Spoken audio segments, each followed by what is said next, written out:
Bienvenidos a Mujeres con Código, un programa donde tus derechos valen.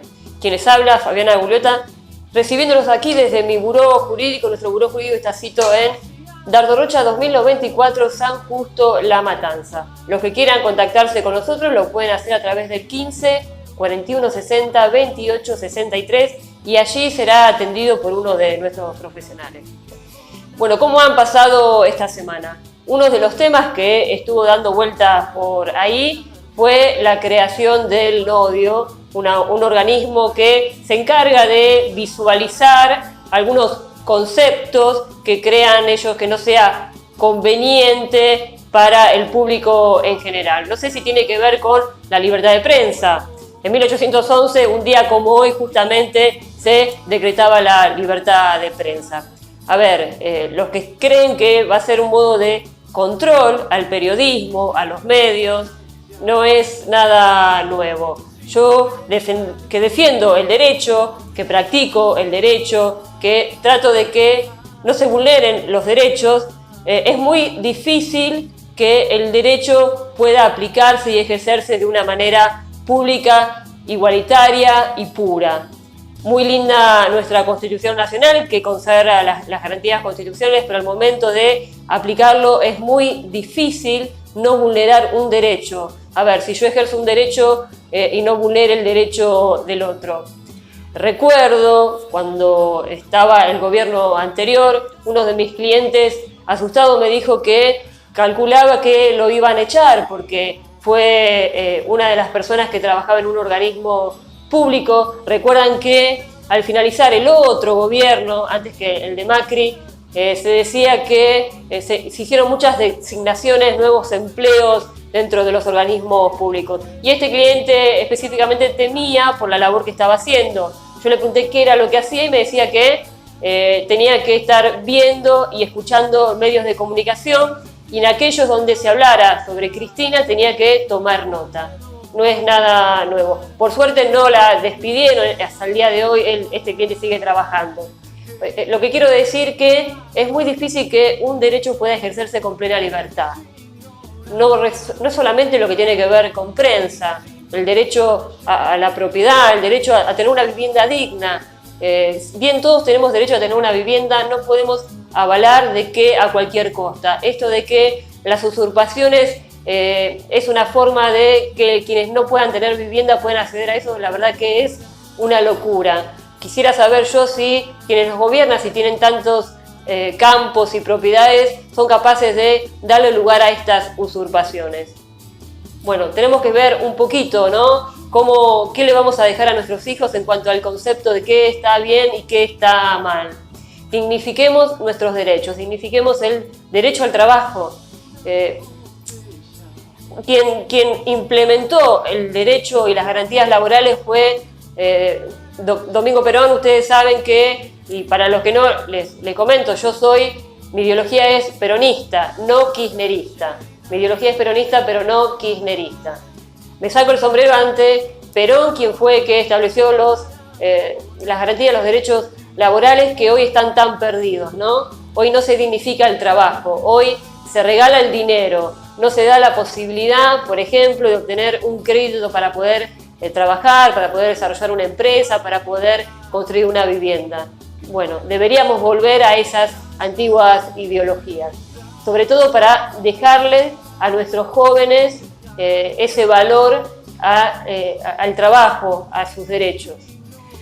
Volviendo un poco sobre el tema de los jóvenes, estuvimos en comunicación con un joven que cuando se inició el tema de la cuarentena, junto a un compañero y amigo de la vida, desarrollaron un respirador a través de estas impresoras 3D. Me estoy refiriendo a Daniel. Daniel junto a Maximiliano intentaron ver cómo podían ayudar a la sociedad. Y esto es lo que hicieron.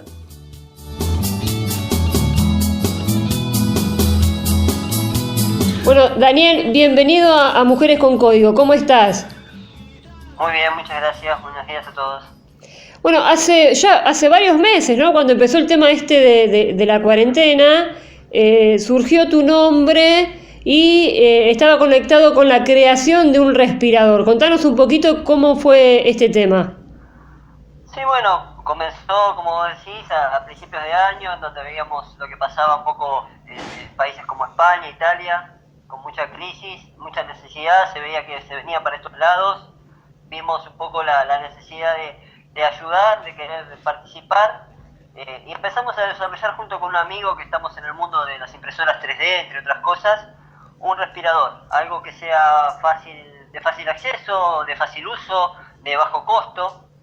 Y bueno, empezamos a tirar un par de ideas, a contactarnos con médicos para ponernos en el tema, ¿no? Interiorizarnos en algo que no era nuestro ámbito laboral. Entonces necesitábamos saber funciones, parámetros a manejar, qué necesidad era lo indispensable, lo básico que tenía que tener un respirador para que sirva para un caso de COVID de gravedad, ¿no? Donde se tiene que necesitar el uso de uno de estos equipos. O sea que hicieron todo un trabajo de investigación. Era necesario porque realmente, como te digo, no somos del ambiente, pero sí tenemos mucha imaginación, mucha idea para crear y poder desarrollar equipos de esta naturaleza. Entonces dijimos, bueno, vamos a interiorizarnos, investigar un poco y nos ponemos a trabajar.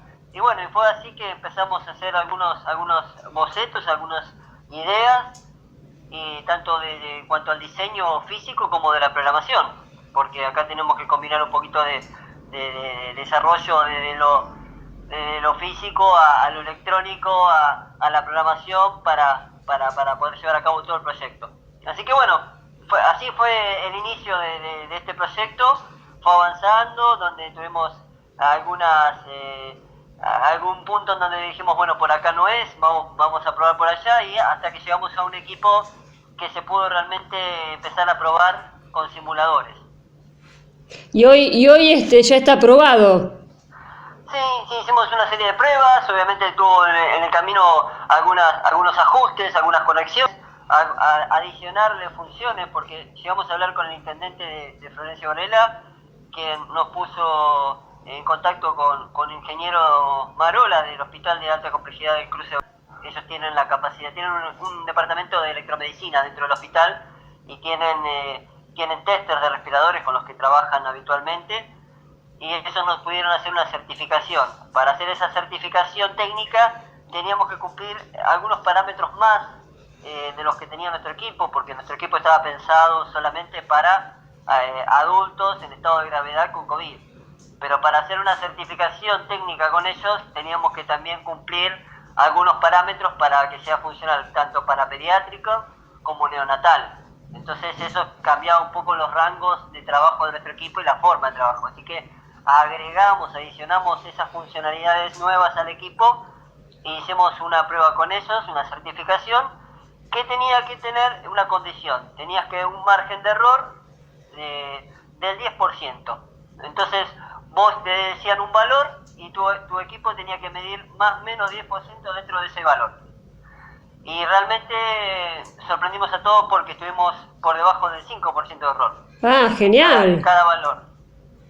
Qué bien, qué bien. Muy contentos, muy orgullosos. ¿Y ahora cuál es el paso siguiente para que este prototipo ya se pueda empezar a utilizar? Y la idea es encontrar una empresa, algún inversionista, alguien que quiera llevarlo a cabo. Nosotros no tenemos esa posibilidad económica.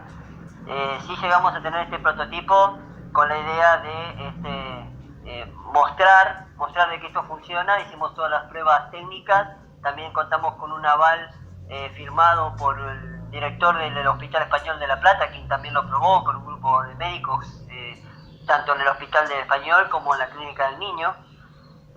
Fue evaluado por médicos, pero bueno, queríamos tener un poco del lado médico de la aprobación, pero también del lado técnico de un ingeniero, ¿no? Para que esto realmente, aquel que va a destinar dinero o tiempo de inversión en este proyecto sepa de que este equipo realmente funciona. ¿Y no pudieron hablar con algunas de las autoridades, como, no sé, por ahí se me ocurre el Ministerio de Salud, para ver si les podía dar algún subsidio, Nosotros estuvimos en contacto con el subsecretario Terepicchio, que es el subsecretario de Salud de la Nación. Él está al tanto de estos avances. Él fue quien también nos gestionó alguna ayuda para contactarnos con este hospital, con las autoridades de este hospital. Pero bueno, realmente quedamos en este punto, ¿no? Nosotros demostramos que el equipo es económico, es de fácil armado, es rápido el armado, es de fácil uso, porque también pensábamos en la posibilidad de que lleguemos a un punto en donde los médicos capacitados para operar respiradores no den abasto o no sean suficientes. Entonces pensamos en una forma de uso simple para poder capacitar a personas que no estén acostumbradas al manejo de este equipamiento, que lo puedan llevar a cabo. Entonces tiene muchas cualidades el equipo. Primero, las primeras es mucho más económico que un respirador profesional. Segundo, es fácil ensamblaje, por lo cual podríamos tener muchos en poco tiempo. Después, el uso es muy fácil, por lo cual capacitar a personas que no son idóneas lo puedan operar es también sencillo. Entonces lo que necesitamos ahora es gente que quiera producirlo. Y decime, y si para que alguien se quiera contactar con ustedes, ¿cómo pueden hacer? Bueno, lo puede hacer mediante el teléfono, te puedo pasar, es 15 5474 2214, te lo repito, 15 5474 2214, mi nombre es Daniel Canulio, y si no, nos pueden visitar también por Instagram, que es respiratoro-COVID-19. En nuestro Instagram tiene toda la documentación de todos los pasos que fuimos haciendo. Bueno. Pero bueno, si no, a través de ustedes también. Sí, por supuesto. A ver, la idea es que esto se conozca. Desgraciadamente, esta cuarentena, esta pandemia, va a durar mucho tiempo más. Así que si podemos hacer las cosas mucho más fácil, bueno, apoyemos estos proyectos. Seguro. Bueno, muchísimas gracias. Muchas gracias a ustedes. Te mando un abrazo. Otro para ustedes. Chau.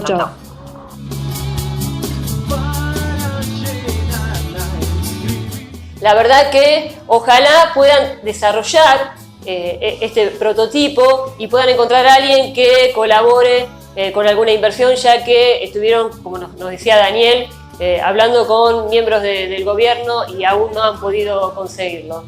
Es para el bienestar de todos nosotros. Por otro lado, siempre tocamos la problemática de violencia familiar y nos dio la curiosidad de saber cómo sale adelante una víctima de violencia. ¿Qué secuelas psicológicas le queda? Para ello estuvimos hablando con la licenciada Claudia Céspedes.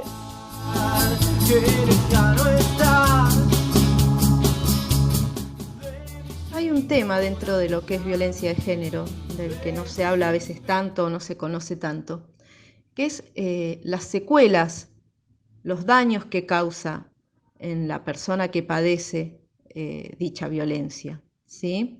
A ver, tenemos víctimas de violencia, ¿sí? Y a su vez tenemos víctimas de violencia de género. En cuanto a las secuelas, hay diferencias importantísimas, porque partamos de la base de que quien sufre un hecho de violencia lo sufre de manera aislada muchas veces y va a generar una secuela determinada o una reacción particular en la persona que la sufre. Pero quien sufre violencia de género muchas veces no la sufre una única vez, la sufre a lo largo del tiempo, es una violencia que se mantiene. Entonces, la víctima de violencia de género va a tener una manera particular de afrontar esto que le sucede y vamos a ver que hay secuelas que son distintas a lo que veríamos en una persona que sufre un hecho de violencia aislado, ¿sí? Entonces, primero vamos a ver que en las víctimas de violencia de género se producen tres características. Una, que es la multivictimización, que es esto de lo que estoy hablando. Multivictimización tiene que ver con que es víctima muchas veces y a lo largo del tiempo. Se vuelve una violencia crónica, o sea, algo que la persona vivencia en muchos casos diariamente, ¿sí? Y en otros casos periódicamente. Después hay otra cuestión que vive la persona, que es que se desestructura su red social de apoyo. O sea, la red social de apoyo es nuestra familia en general o las personas que están a nuestro alrededor. Entonces, en un hecho de violencia aislado, esa gente es la que nos va a apoyar, nos va a ayudar, nos va a dar fuerzas para superarlo. En la víctima de violencia de género, lo que muchas veces no se ve es que justamente la red que debería funcionar como apoyo es la que ejerce la violencia. Entonces, la persona que sufre violencia de género tiene un desamparo muy grande en este caso, porque no cuenta con la familia. Cuando me refiero a familia no hablo de la familia extendida o la familia que no convive con ella, me refiero al conviviente, ¿sí? Muchas veces la violencia es lo que también en otros lugares se conoce como violencia doméstica. Entonces, vamos a tener a la persona que debería brindar esa red de apoyo como el que ejerce la violencia sobre la persona. Y después se da una tercera situación, que es lo que se conoce como victimización indirecta. ¿Qué quiere decir esto? Que muchas veces las personas que ayudan a la víctima, pues, familiares, amigos, conocidos, después también reciben cierta violencia de parte del agresor o de los agresores. Entonces, se produce otro hecho sumado al desamparo, a la violencia crónica, que es el hecho de sentir mucha culpa de hablarlo o decirlo. ¿Por qué? Porque quizás cuando lo habló y alguien la ayudó, esa persona terminó lastimada o terminó amenazada o violentada. Entonces, la víctima de violencia de género muchas veces no habla porque siente que si habla también perjudica al otro. Entonces, acá tenemos tres cuestiones que son muy importantes y que diferencian, perdón, lo que es cualquier hecho de violencia aislado con lo que vive una persona víctima de violencia de género. Y bueno, a partir de esto después tenemos toda una serie de consecuencias donde están las visibles y las que podríamos llamar invisibles. A ver, las visibles son las físicas, ¿sí? Como lo básico, el golpe, cortes, quemaduras, mordeduras, hematomas de todo tipo, ¿sí? Que la víctima además muchas veces trata de disimular de diferentes maneras. Cuando no las puede disimular, se encierra, se queda en su casa, donde justamente es el lugar donde se produce la violencia. Entonces, se genera un círculo del que se le hace muy difícil salir. Entonces, esto a su vez genera una consecuencia psicológica, que es, por ejemplo, a raíz del aislamiento, la baja autoestima. Son personas que, esto no quiere decir que hayan tenido una baja autoestima anteriormente a la violencia de género, sino que a raíz de la violencia que se sufre y esta forma crónica que tiene, la persona va perdiendo su autoestima, va perdiendo autonomía, se va alejando, se va sintiendo desamparada. Entonces, cada vez siente que le quedan menos recursos y cada vez va a creer más en esto que le dice quien la violenta, que muchas veces es bueno. Nadie te va a querer, no servís para nada, haces todo mal. Todo esto se va tornando verdad para la persona. ¿Por qué? Porque es lo único que termina escuchando, porque llega a un aislamiento tal muchas veces a raíz de la vergüenza también que sufre por estar golpeada, por tener lesiones, por lo que el otro le dice. Entonces, acá también se produce algo muy importante, que es lo que se llama daño mental o huella psíquica, que va a relacionarse con un montón de síntomas que se van internalizando.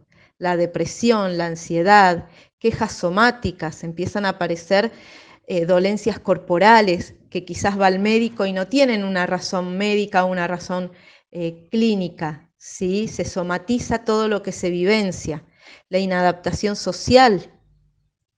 Y después tenemos los síntomas que se externalizan, donde la persona muchas veces empieza con conductas que son agresivas hacia otros o con ella misma, ¿sí? Entonces puede producir violencia también esta persona. Y muchas veces las situaciones peores son cuando vemos ya situaciones donde se puede producir un daño, por ejemplo, cortes o intentos de suicidio. ¿Sí? Acá ya hablamos de cuando la secuela ha producido una situación de depresión muy grande en la víctima. Y acá también, ¿sí? Cuando hablamos de la parte psicológica, lo que vamos a observar y lo que se observa últimamente en las víctimas de violencia de género es lo que se conoce como trastorno de estrés postraumático. Eso que uno, si lo escucha o antes, lo pensábamos quizás más en alguien que había vivido un accidente muy terrible, o las personas que venían de la guerra o de situaciones de exilio. Bueno, estas mismas situaciones de estrés postraumático se están viendo hoy en día en las víctimas de violencia de género. ¿Por qué? Porque han sufrido una violencia crónica y esto se convierte luego en el cuerpo de la persona en un estrés crónico. Entonces vamos a tener una situación de ansiedad generalizada. Fíjense todo lo que estoy mencionando. Muchísimas cosas. Cuando una persona llega a denunciar, llega a un tratamiento psicológico, cuando una persona víctima de violencia de género habla, ya ha pasado por un montón de cosas. Y muchas veces necesita de la ayuda de los demás y necesita empezar a generar una red de contención muy grande, de familia, de amistad, de sus psicólogos, psiquiatras muchas veces, porque van a tener que tomar medicación para poder sobrellevar todo esto. Entonces, cuando a veces se habla, bueno, la violencia es violencia, bueno, la violencia es violencia y obviamente va a estar mal en todos sus aspectos, pero también es bueno conocer cómo se produce cada tipo de violencia y qué le pasa a cada persona con ese tipo de violencia, ¿sí? Por supuesto que todas las víctimas van a tener secuelas y van a tener que superar ese hecho de violencia, pero tengamos en cuenta y pongámonos a reflexionar, ¿sí? Que la persona que sufre o ha sufrido violencia de género no ha sufrido un solo hecho,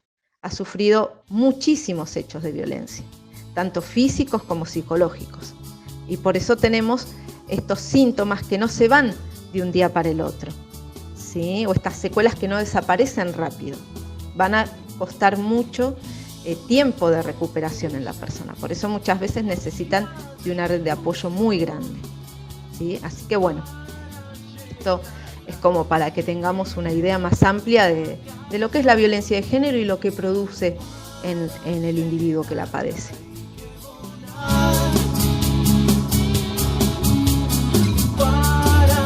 Muchísimas gracias, Claudia. La verdad que entre todos tenemos que colaborar para que esto nos siga adelante. A lo largo del programa de hoy vamos a estar tocando este tema en reiteradas oportunidades.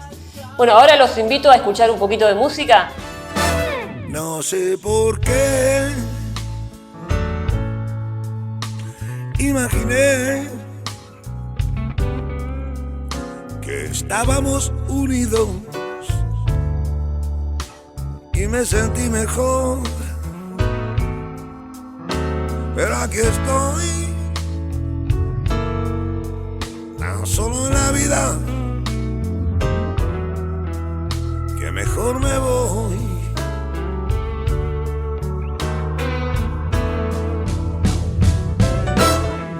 Un viejo blues me hizo recordar momentos de mi vida y mi primer amor, pero aquí estoy, tan sola en la vida, que mejor me voy.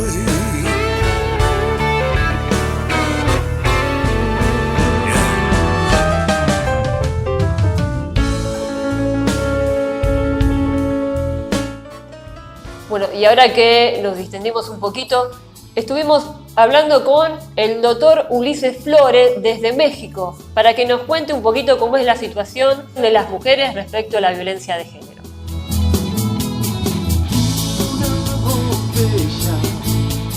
Bueno, bienvenido, doctora, a nuestro programa Mujeres con Código. Es un gusto el contacto con usted. Bueno, me gustaría saber cómo se trabaja la problemática de violencia de género allí, dónde se hacen las denuncias, quién puede hacer las denuncias. Claro, bueno, antes que nada, pues muchísimas gracias, pero su servidor soy maestro todavía. maestro en Derecho, aún no alcanzo el grado de doctor aún. ¿Qué es lo que hacemos? Bueno, su servidor me desempeño como abogado defensor y también como asesor jurídico. Precisamente en estos temas lo que nosotros canalizamos es, por ejemplo, la atención a víctimas. La atención a víctimas que han sido, aquí en México se ha denominado el delito en violencia familiar. Aquí le hemos denominado violencia familiar. Y por lo regular, bueno, llegan con nosotros, nos cuentan su temática y nosotros les realizamos o les apoyamos con la parte de presentar una denuncia, ¿no? Que es hacerle de conocimiento, en este caso en México, la institución que lleva o se encarga de esta investigación, pues es la Fiscalía General del Estado. La Fiscalía General del Estado se ha dividido en algunas unidades especializadas. Una de ellas, pues es la unidad de delitos en violencia familiar. En este caso, los ministerios públicos especializados en esta materia son quien recibe la denuncia. La podemos hacer en dos aspectos. La podemos plantear de manera escrita, es decir, ya llevarla, o la persona puede rendir precisamente su entrevista de manera oral y le van recabando esta parte, ¿no? Sí, no sé si hasta ahí me sigan, no sé si tengan una pregunta por ahí. Sí, la víctima de violencia es la única que puede hacer la denuncia, o cualquier persona que conoce un hecho de violencia puede hacerlo. Claro, cualquier persona. Aquí nosotros le hemos llamado delitos de oficio o delitos de querella, que creo que en la teoría de la teoría general, precisamente del derecho penal, no es otra cosa que esta distinción de los delitos de oficio, que son aquellos que cualquier persona puede denunciar y que la autoridad está obligada a hacerlo, ¿no? Y los delitos que denominamos de querella, que son aquellos de petición de parte, ¿no? Aquellos que forzosamente el único persona que puede denunciar pues es el afectado. En este caso en México, no, la violencia familiar es un delito de oficio, ¿no? Es decir, cualquier persona que esté enterada de este hecho puede ir y denunciar. ¿Y qué medidas de protección le dan a la víctima? Ok, aquí es algo muy importante porque la regulación en México es el Código Nacional de Procedimientos Penales, es lo que regula precisamente jurídicamente esta protección.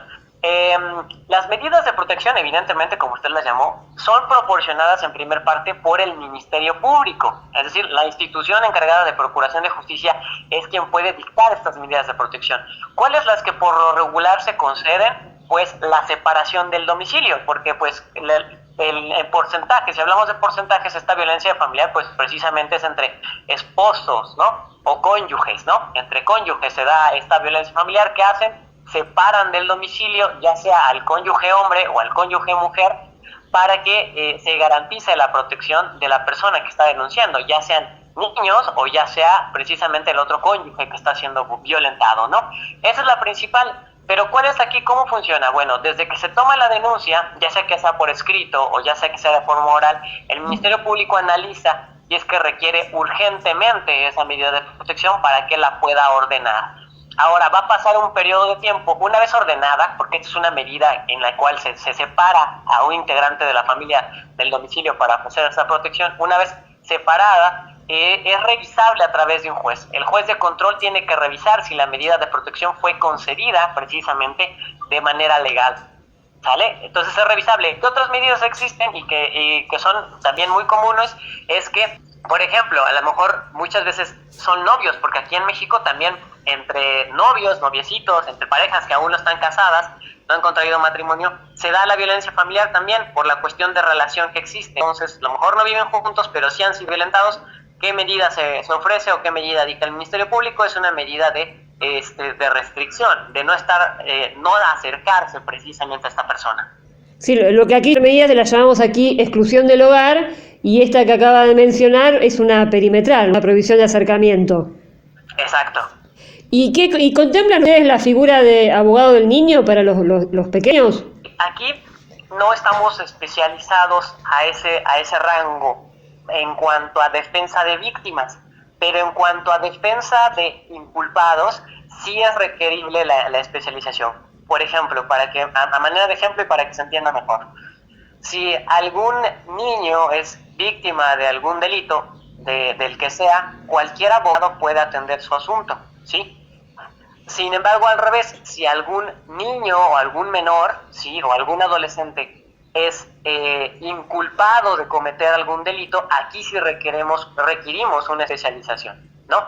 Forzosamente el abogado que defienda los intereses de un niño inculpado sí debe estar especializado.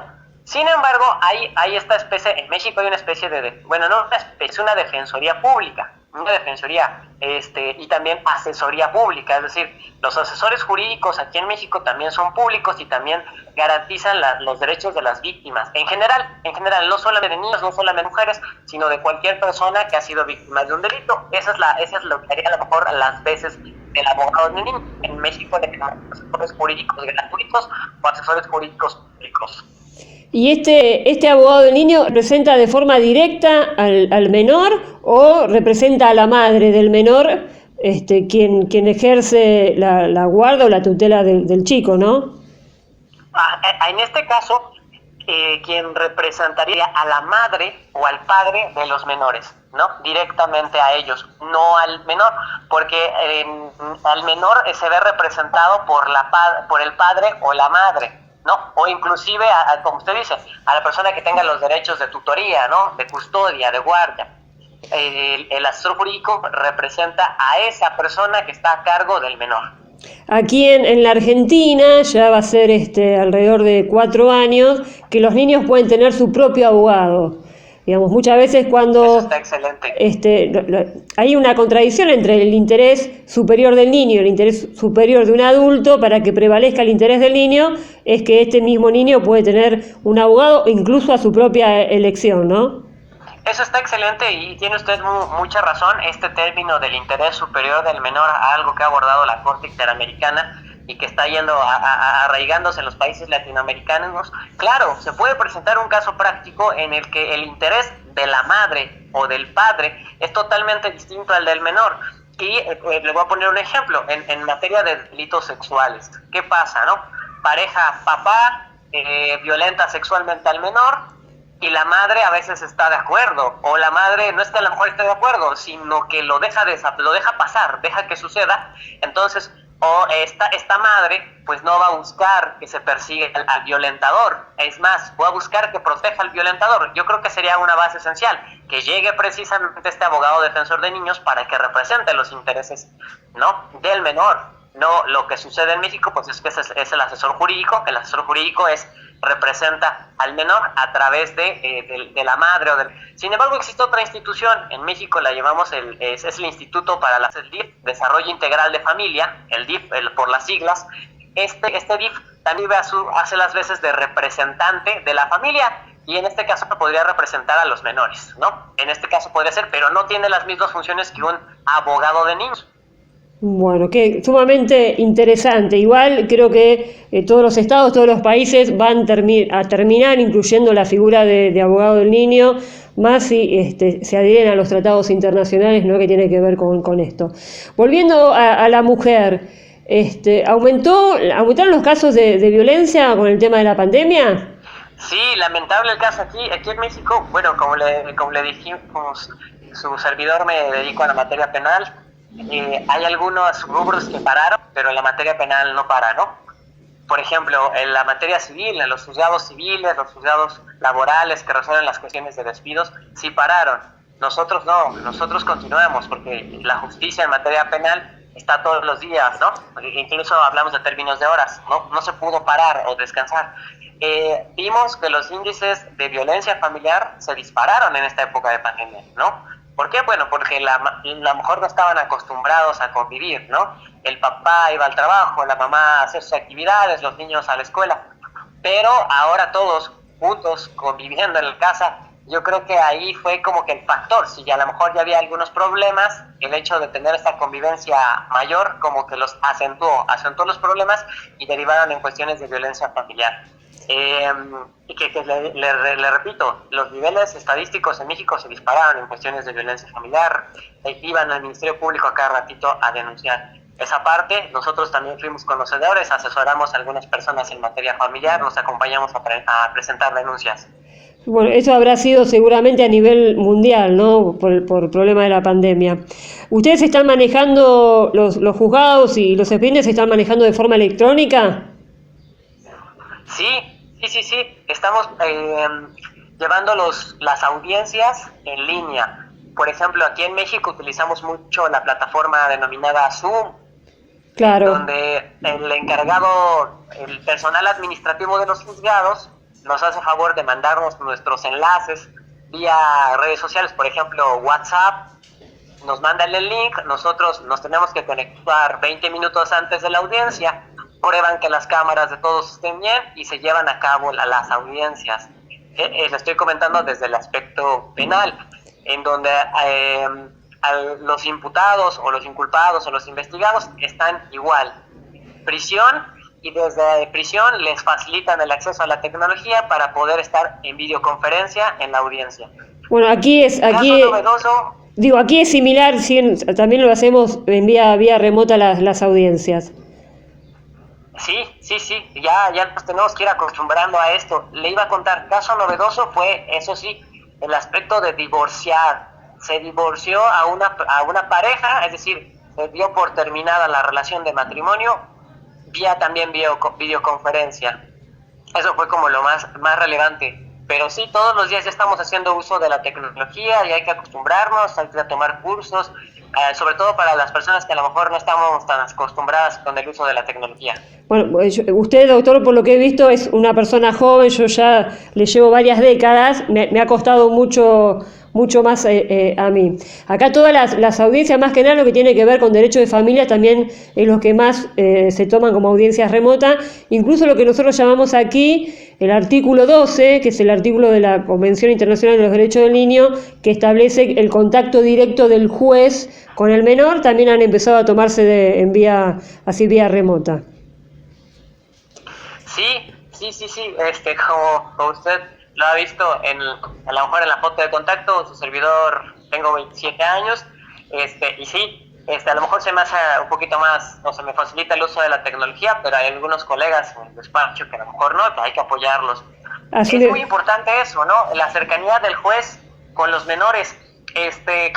Claro que sí, se tiene que dar un papel fundamental con los menores, deben de ser escuchados. En México se ha creado, bueno, no solamente desde México, estoy seguro que en Latinoamérica también, el principio de la autonomía progresiva, es decir, los menores, los chicos, los niños van ganando cierta autonomía progresivamente conforme van madurando, conforme van creciendo, y claro que deben ser escuchados. Es una pieza fundamental en los asuntos familiares. Sí, y en este caso, pues yo creo que se ve un poquito se ve en dificultades que a lo mejor un juez tenga que conectar, ¿no?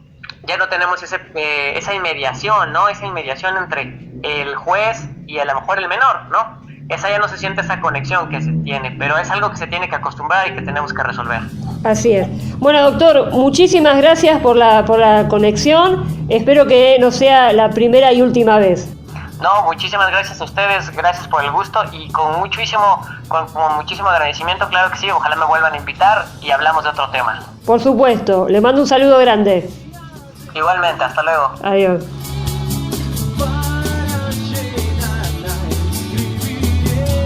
Vamos a seguir en contacto con el doctor, bueno, él dice que no es doctor, el letrado de allí de México, para hacer un intercambio respecto al derecho comparado para ver cómo es allí, algunas cuestiones y cómo es aquí. Vamos a seguir hablando un poquito de lo que pasó en la semana con Irene Schiaffino.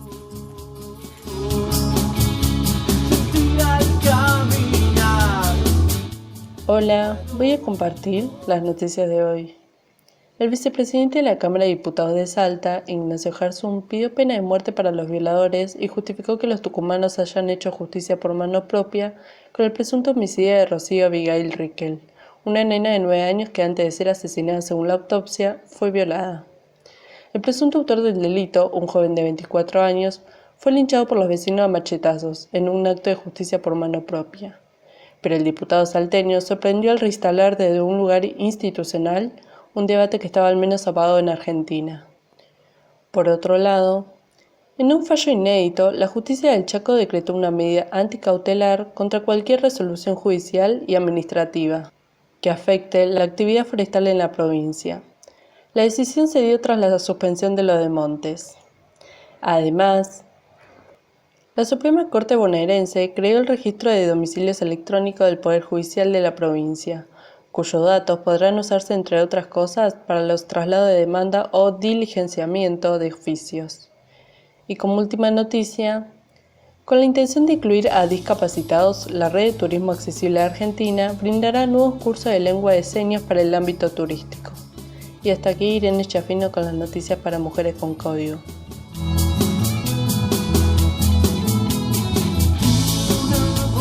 Esto que nos contaba Irene respecto a lo que sucedió con Rocío, la verdad que es lamentable. No avalamos la justicia por mano propia, pero muchas veces cuando no se encuentran las respuestas del Estado y se desconfía de la policía, como pasó en este caso, la gente y los vecinos ofuscados salen a hacer justicia por mano propia. Quiero hacer referencia a lo que surgió en todos los medios, incluso anduvo por el mundo, lo que ocurrió en La Matanza cuando descubrieron los policías fantasmas, estas personas de civiles a quien se les otorgaba la vestimenta de policía y salían a hacer custodias, horas extras, controles, allanamientos. La verdad que es una locura. Les voy a contar qué pasó un día como hoy. Bueno, hoy es el día de la suegra, así que salgan todos corriendo a saludar a su suegra. También además del Día de la Suegra, se decretó la libertad de prensa, como yo les comenté al principio, en 1811. Se realiza el primer reglamento de fútbol. Miren ustedes, un día como hoy. Y en el 2018, no hace mucho, Joaquín Sabina publica Lo niego todo. Así que vamos a compartir ahora un tema de él.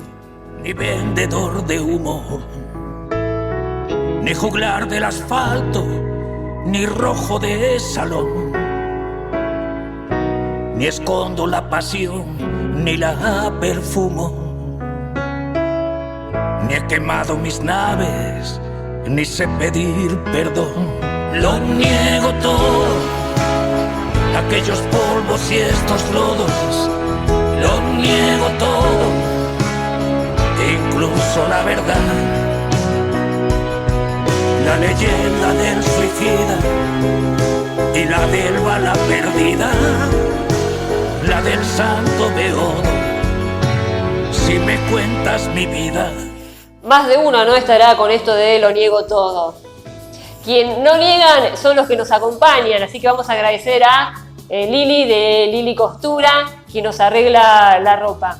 También agradecemos a Ernesto de Dubes Producciones, aquellos que no pudieron desarrollar un evento por el tema de la cuarentena. Bueno, con el mismo precio del año pasado, lo arreglan ahora para celebrar el año que viene. También vamos a agradecer a Cristina de Las Marías Light, donde podemos adquirir productos dietéticos. Los que quieran contactarse con nosotros lo pueden hacer a través del 15 60 96 90 96. Y si no, también a través de aquí, del Facebook Mujeres con Código, nuestro Instagram Mujeres con Código, y si no, en nuestro canal de YouTube Nicolás Bujón, donde podrán ver no solamente este programa, sino los anteriores y las diferentes producciones, como ser Bichos Nuestros y algunos documentales. Así que los invito a que nos sigan por las redes. Bueno, estuvimos hablando también con nuestra doctora Rocío Carrizo, que nos hablaba de las pensiones no graciables. ¿De qué se trata?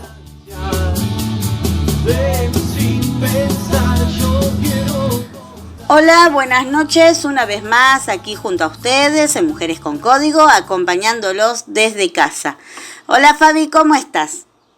Hoy vamos a hablar de las pensiones no contributivas, aquellas que integran el universo de asistencia que ofrece el Estado a través del ANSES, donde se dispone un monto mensual destinado a 4 grupos considerados vulnerables o especiales.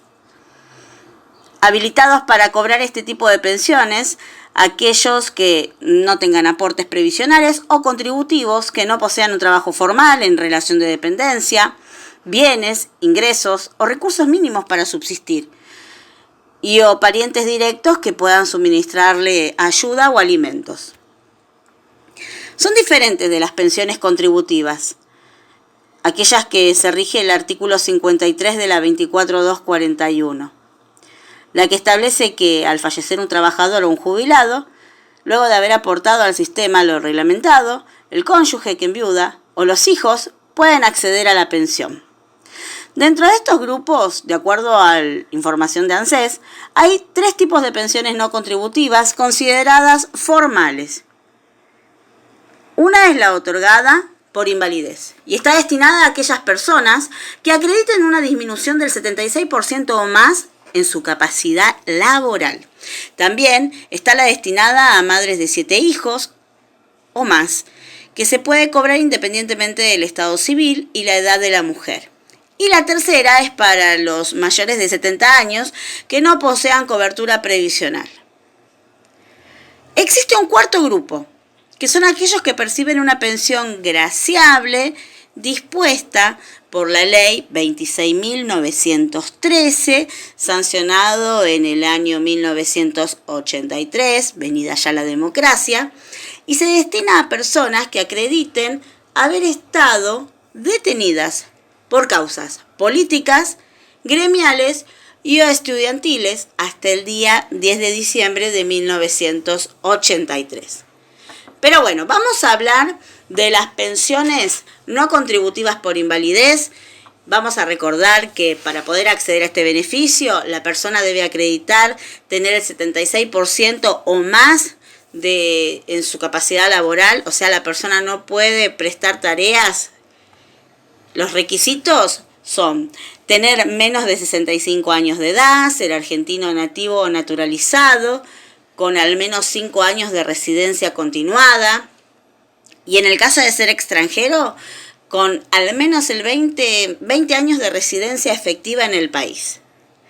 No percibir ningún tipo de beneficio del Estado, ni nacional, ni provincial o municipal. No estar empleado en relación de dependencia, ni registrado como autónomo o monotributista. No tener ingresos o bienes a su nombre que le permitan la subsistencia. Este requisito puede ser extensible a su grupo familiar. No tener parientes obligados legalmente a proporcionarle alimento. Y en caso de tenerlos, que los mismos se encuentren impedidos para poder hacerlo. No estar detenido ni a disposición de la justicia. La documentación que ustedes van a requerir es el DNI y en caso de ser menor de edad, presentar también la documentación de los padres. Van a entrar a la página del ANSES y van a descargar un formulario, el PS 6.4 de apoderado en caso de corresponder y la sentencia de tutela o curatela en caso de corresponder. Pensión no contributiva para madres de 7 hijos. Bueno, aquí es el caso en donde la mamá tiene 7 hijos o más y no importa su edad ni estado civil. Los requisitos para poder acceder son ser argentina, naturalizada, en este último caso debe haber residido en el país al menos durante 1 año antes de realizar la solicitud. Si es extranjera debe haber residido en el país por lo menos 15 años antes de realizar la solicitud. No ser titular de una jubilación, pensión o retiro de carácter contributivo o no contributivo, otorgado por cualquier régimen previsional. No poseer bienes, ingresos ni recursos de otra naturaleza que le permitan su subsistencia y la de su grupo familiar conviviente, ni parientes obligados a prestar alimento.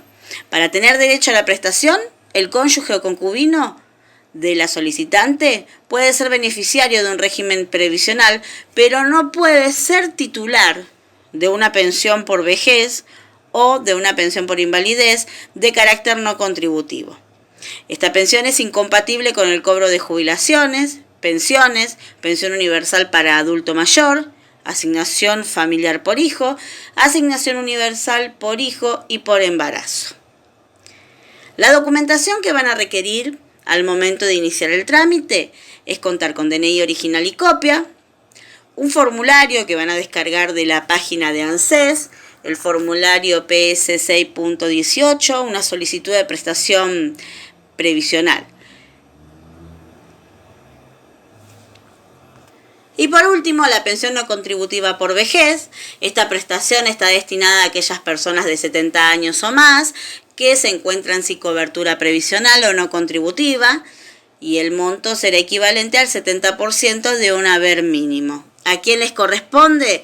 A personas de 70 años o más sin cobertura previsional o no contributiva. Los requisitos: tener 70 años o más, ser argentino, nativo o naturalizado, residente en el país.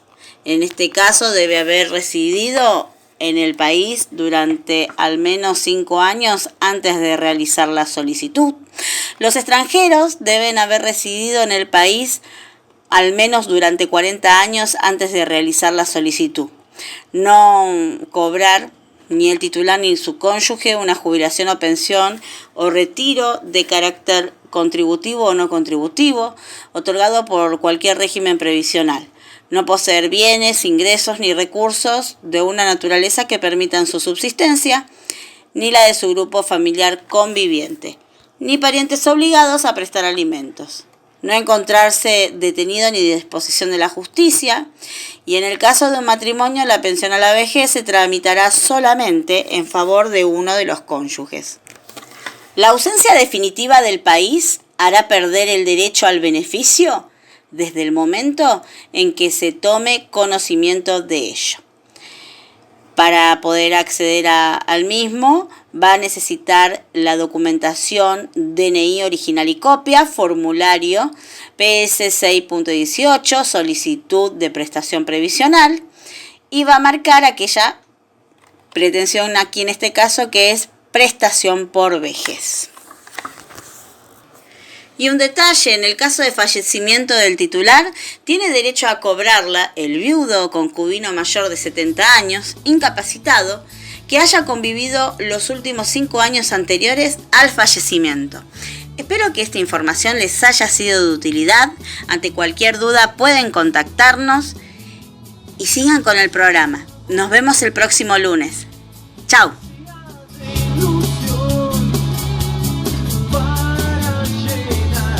Muchísimas gracias, doctora Carrizo. Ya saben que los que quieren contactarse con ella lo pueden hacer, inmediatamente los va a asesorar. Bueno, ya nos falta casi poquito para ir terminando el programa. Los invito a que si quieren acompañarnos por este horario comiendo algo, el nuevo Bamboche los va a agasajar con pizzas, empanadas, así que no se pierdan la oportunidad de probar esas delicias. Vamos a nuestro espacio de retos de la vida. Estuvimos hablando con una mujer muy especial que viene hace tiempo trabajando contra la violencia de género. Es la mamá de Wanda Tadei, que hace 10 años fue uno de los femicidios más graves que ocurrió aquí en la Argentina a través de uno de los integrantes de Callejeros. Pero bueno, ella nos va a contar bien, Beatriz nos va a contar bien qué fue lo que sucedió y qué es lo que está haciendo.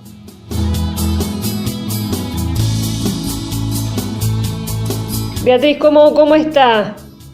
Bueno, acá estoy pasando la pandemia con mucho trabajo de Zoom y bueno, difundiendo todo lo que se puede de la problemática de género que está avanzando, pero lo que no podemos parar son los femicidios por el problema justamente que trae este virus que hace que las familias estén más hacinadas. Es verdad, ¿no? Cómo vino aumentando y no hay, en realidad, a ver si compartimos la opinión, no hay políticas del Estado como para poder revertir la situación. No, todavía no hay política de Estado suficiente, lo que sí hay un movimiento muy grande dentro del Poder Judicial, la justicia, los colegios de abogacía de todo el país se están movilizando, muchos abogados jóvenes y no tan jóvenes están tomando una posición. Ahora el 5 y el 6 de noviembre se hace un congreso nacional a partir de la Escuela de Abogacía de Colón, donde van a participar jueces, juezas, fiscales y víctimas y familiares de víctimas. Y se va a tratar la ley Micaela y la ley de víctimas de todo tipo. Sí, y perdón, ¿no? Esto de la ley Micaela, yo estuve transitando por algunos juzgados de La Matanza y la verdad, si bien es importante que se transmita, que se eduque, que se les enseñe a los empleados judiciales. Esto no está pasando realmente en todos lados. No está pasando en todos lados. Pero, por ejemplo, yo participo en 2 colegios de abogados, de Loma de Zamora y de Morón. Los 2 estuvieron durante todo el año dando clases presenciales y por Zoom en todos los lugares que han podido, especialmente lo que yo me dedico de las escuelas, que yo he hecho la primaria y universidad desde el Zoom hablando de esta temática. Y bueno, no soy yo sola, sino que hay muchas organizaciones que lo están haciendo en todo el país. Bueno, sí, algo es cierto, es que Morón, lo que tiene que ver con la problemática de género, viene trabajando muy bien de hace tiempo. Claro, bueno, el Colegio de la Abogacía este año recién me convidó a mí a participar, a Manuel de Ángeles Rawson, a otras víctimas también. Y bueno, date cuenta que llamaron Congreso Nacional, van a figurar personas muy importantes de la justicia. Y yo siempre digo que no es lo que falla la justicia, lo que falla son los hombres y las mujeres que aplican la justicia. Bueno, ¿cuánto pasó ya? ¿Pasaron 10 años de la tragedia de su hija? Sí, 10 años, sí, 10 años. Pero en 10 años yo pude palpar día a día el gran trabajo que hacen las mujeres junto a los hombres. El movimiento de mujeres que tenemos nosotros en la Argentina es espectacular, por eso quiero en todos lados, porque yo no soy política, que se nombre Argentina primer país de lucha contra la violencia de género. Bueno, bien, ojalá esto se dé. Sí, vamos a esperar que algún político lo tome, a pesar de que una diputada juró, lo tomó su banca por Wanda, y me parece que bueno, tenemos ya algunos políticos que están tomando conciencia de que las víctimas son valiosas, que estamos perdiendo muchas mujeres y dejando a muchos niños sin madre y sin padre.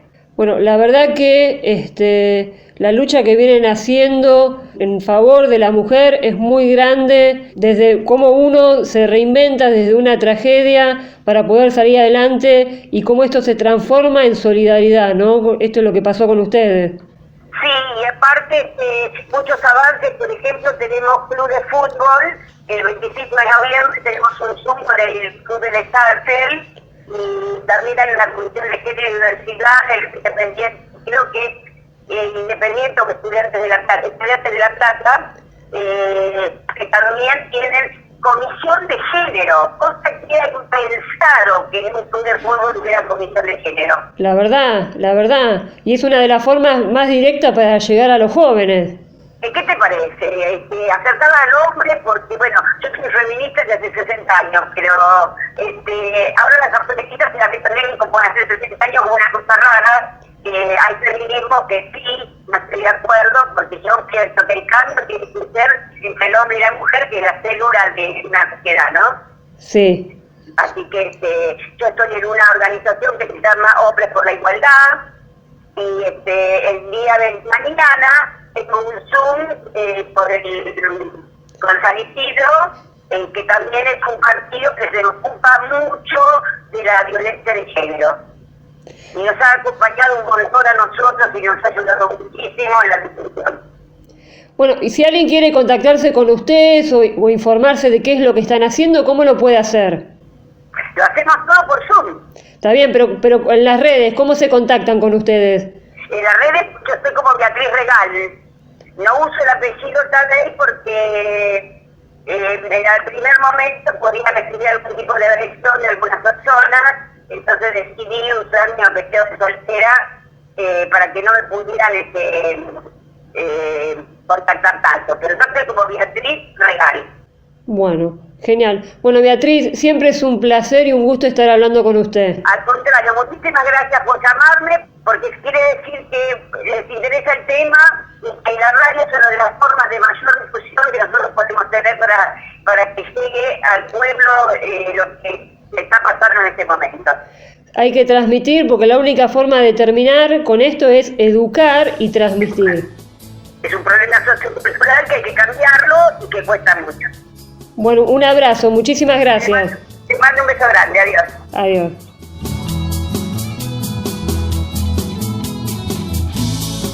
Bueno, Eduardo Vázquez, que es quien cometió el femicidio, todavía está preso. Beatriz sigue trabajando para que no sigan ocurriendo estas situaciones. Es muy importante el trabajo que hace de prevención yendo a las escuelas a dar charlas. Así que muchísimas gracias, Beatriz, por todo lo que haces por las mujeres. Bueno, vamos terminando ya nuestro programa con el sector nuestro de la farándula. Estuvimos hablando con Santiago Dorrego, que es un periodista, pero un periodista muy especial. Escuchamos lo que nos dijo.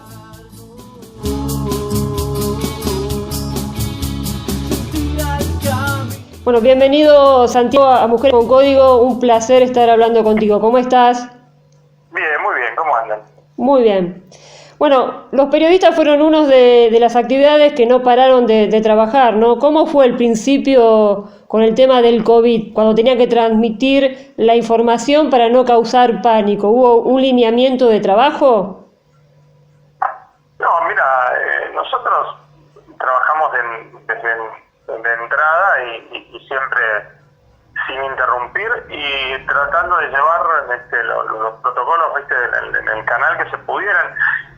La verdad que al principio hicimos algo de trabajo remoto, pero bueno, después nos terminamos yendo todos al canal. La info, lo que pasa con la información es que hoy Argentina tiene una sobrecarga de información de canales de noticias. Yo creo que debemos ser un caso único en el mundo en el que hay que son como 6 o 7 canales de noticias, ¿no? Hoy tenemos 7 más o menos señales de 24 horas de noticias. Tenemos ATN, tenemos AC5N, tenemos América 24, tenemos a ese nuevo que se llama IP, tenemos a La Nación Más, tenemos al 26, son como 6 o 7 canales de 24 horas de noticias. No hay en el mundo un país que tenga 6 o 7 canales de 24 horas de noticias. Entonces, naturalmente hay una sobreoferta de contenido y tratamos de diferenciarnos cada uno, ¿no? Cada uno pone su mirada y su perfil. Y en ese sentido, bueno, tratamos de buscar información, tratamos de traer información de afuera, tratamos de mostrar un poco cómo se trabaja en el mundo con esta pandemia. Tratamos de hacer lo mejor que podemos. Y vos venís trabajando ya hace tiempo y en diferentes medios, radio, TV, redes. ¿Dónde te sentís más cómodo? Mira, yo me siento más cómodo en gráfica, te soy honesto. Hace mucho tiempo que no laburo en una redacción de gráfica y los medios gráficos están bastante apagados últimamente. Muy a mi pesar, amo la gráfica, amo las revistas, pero y de hecho me siento muy cómodo en una redacción de gráfica escribiendo. Pero después, bueno, mi carrera me llevó a hacer tele, a producir primero programas periodísticos y después estar del lado de adelante de la cámara.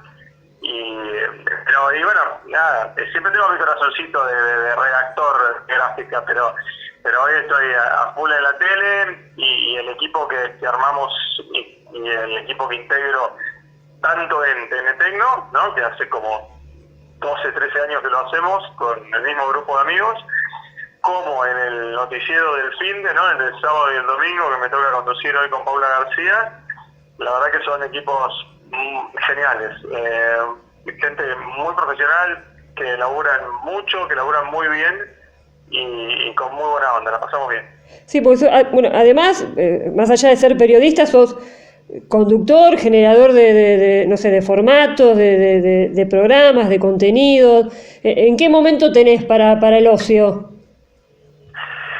No tengo ocio, qué sé yo. Igual a mí me gusta mucho laburar, o sea, me gusta hacer lo que hago, mucho. Entonces, para mí no es un peso, ¿viste? Y después, bueno, corto, me acuesto tarde, juego a la Play, juego con mis hijos, me gusta jugar muchos juegos de mesa, me gusta jugar a la Play también con ellos, me gusta ayudarlos y jugar a proyectos audiovisuales. Ellos también les gusta, ¿viste?, filmarse y editarse y subir cosas a redes o subir cosas a YouTube. Y bueno, en ese sentido también les doy una mano, somos una familia bastante multimedia. Me imagino, con el trabajo tuyo seguramente así es. Bueno, ¿qué opinión tenés al respecto de este nodio? ¿Pensás que va a ser efectivo, que bienvenido sea o una suerte de control? ¿Qué cosa? ¿El nodio? ¿El nodio? Sí. No, es un desastre, es un mamarracho. Yo no creo en el control estatal o la censura de contenidos. Insisto, la gente, me parece que es una subestimación del público, no es una defensa del público. Al contrario, es un ataque a la capacidad intelectual de la gente. O sea, si vos desconfías en que la gente no puede discernir la información que quiere o qué información es la correcta, me parece que estás en el rumbo equivocado. Y además, si vos te creas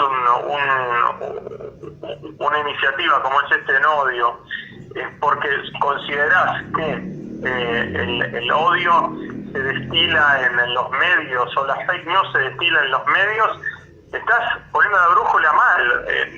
Digamos, hoy sí hay fake news, pero las fake news se distribuyen en redes y las distribuyen, digamos, la gente en particular, porque cae engañada en la difusión de noticias que son falsas, pero eso no parte de un medio, digamos, al contrario, el medio es el antídoto para una fake news, porque el medio lo que comunica es una noticia que está chequeada, es una noticia que está trabajada, que está producida, que tiene un equipo atrás, que se hace responsable además ese medio por esa información que difunde.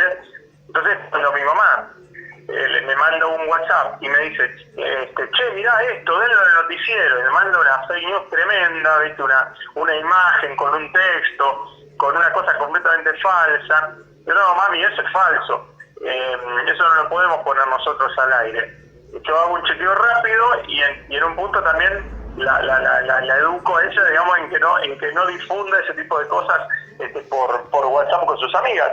Pero la gente, viste, que quiere creer en ciertas informaciones y por eso la difunde, son muy atractivas, viste. El terraplanista quiere creer que la Tierra es plana, el negador de la conquista espacial quiere creer que el hombre no llegó a la Luna. Entonces cualquier información que encuentre delirante en las redes, bueno, lo usa como para difundirlo, pero eso está completamente afuera de lo que son los medios de comunicación profesionales.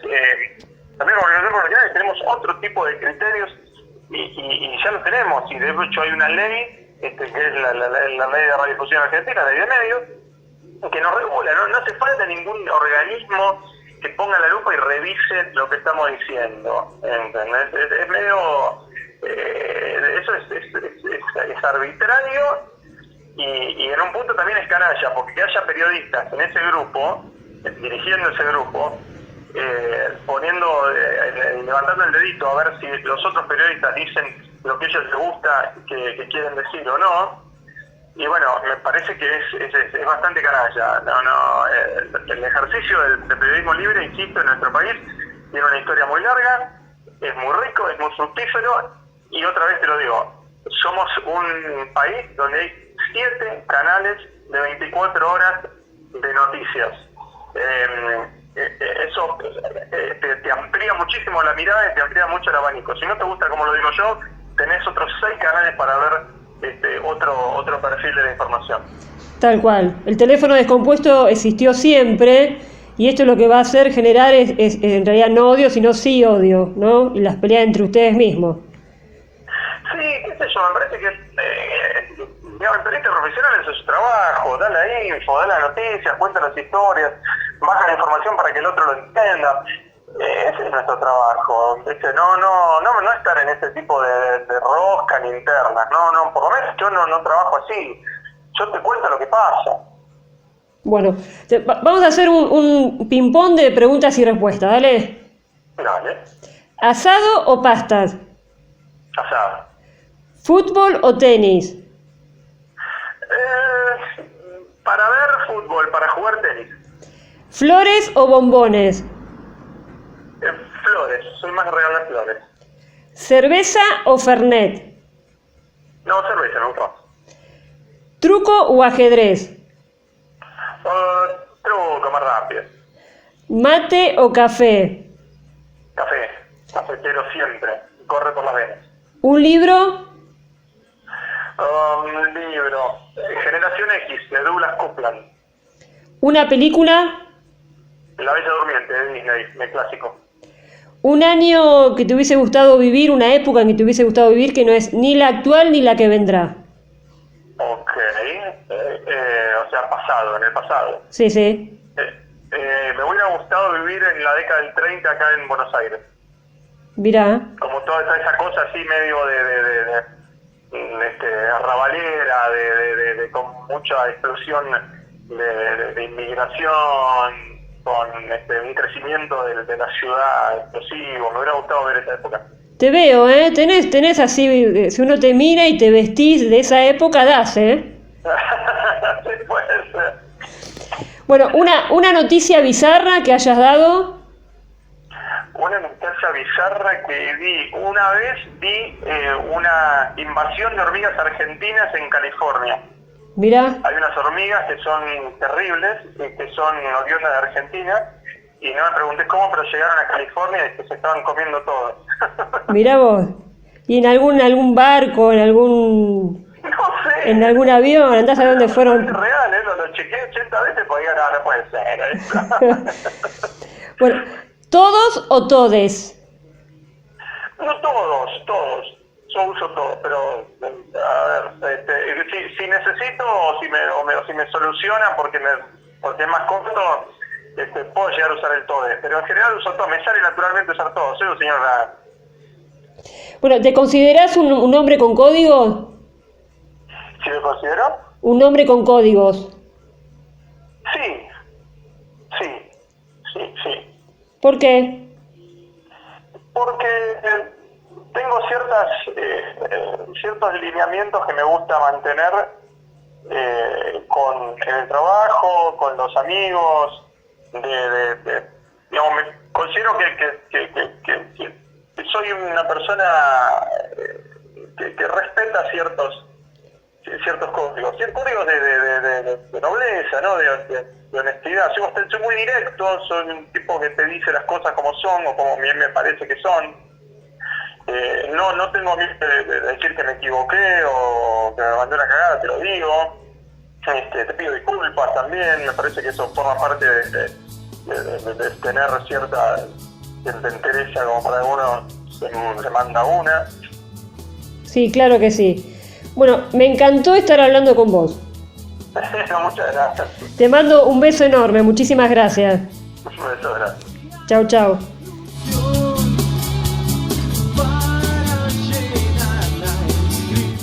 Como lo dijimos en la entrevista, es una de las profesiones u oficios que no pararon en ningún momento, al contrario, gracias al periodismo tenemos la actualidad día a día. Bueno, nos vamos a ir despidiendo y si Dios quiere nos encontramos la semana que viene, Mujeres con Código, un programa donde tus derechos valen.